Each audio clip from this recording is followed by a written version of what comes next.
Okay, teachers, if your district has Google Apps for Ed set up and Classroom is ready to go for you, it's really simple for you to start using it. All you've got to do is get in a browser and head over to classroom.google.com. Now, if you're using Google Apps for Ed, you should already be signed into your Google Chrome browser. If you're not using Google Chrome as your browser, no big deal. Whatever browser you've got going on, just point it over to classroom.google.com. Right, now the very first time you go to classroom.google.com, if you're not signed into your Google Chrome browser, it's going to ask you to sign in with your email address and your password. And once you're signed in, it's going to bring you over to the very first time you've ever used Classroom welcome screen. Okay, so you'll notice that you're signed in the upper corner, which is good. And then it's got some information about Classroom. Isn't that neat? It'll tell you that you're signed in, and it's going to ask you to choose your role. Now, if you choose student, it's not a huge problem, but you're not going to be able to have all the teacher functions. So you'll have to touch base with your IT department for them to fix that. A little bit of a hassle, so it'd be better if you just choose the right role from the beginning and choose teacher. When you click on teacher, this is a one-time only thing. Once you set it up once, it's going to remember that you're a teacher forever.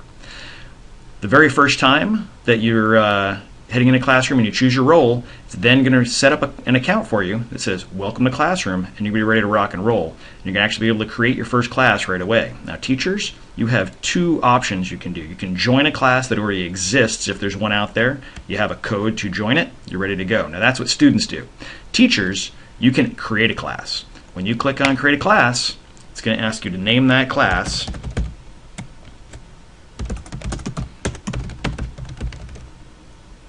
And if you want, you can add some further information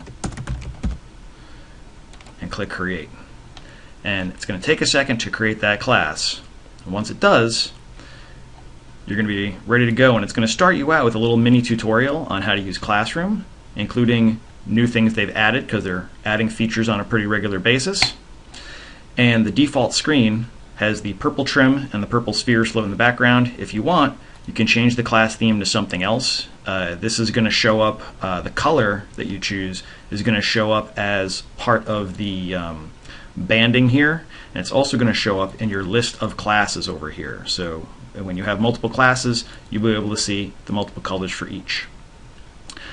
This is the main screen of your class that you've just created. If it's History of Shakespeare, this is what it's going to look like to start out. If you want to take the tour, you can do that, but instead we're going to switch over to talk about students.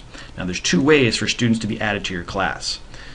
You also have the ability to change their permission levels, but we'll deal with that another time.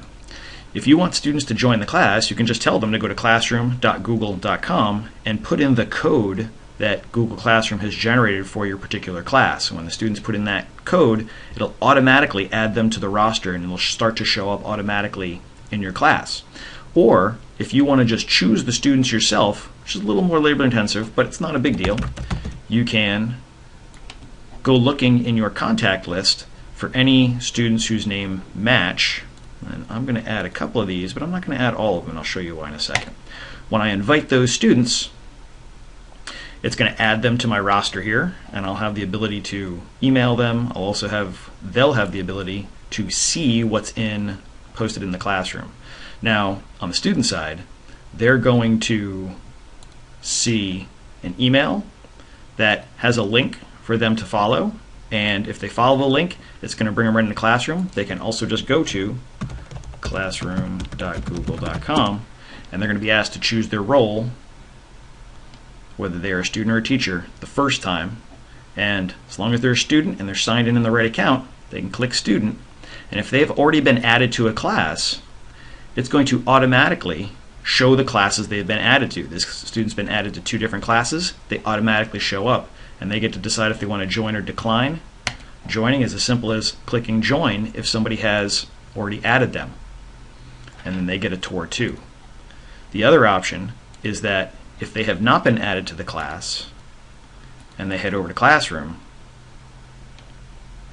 and they choose their role, what they can do is, once their account is set up,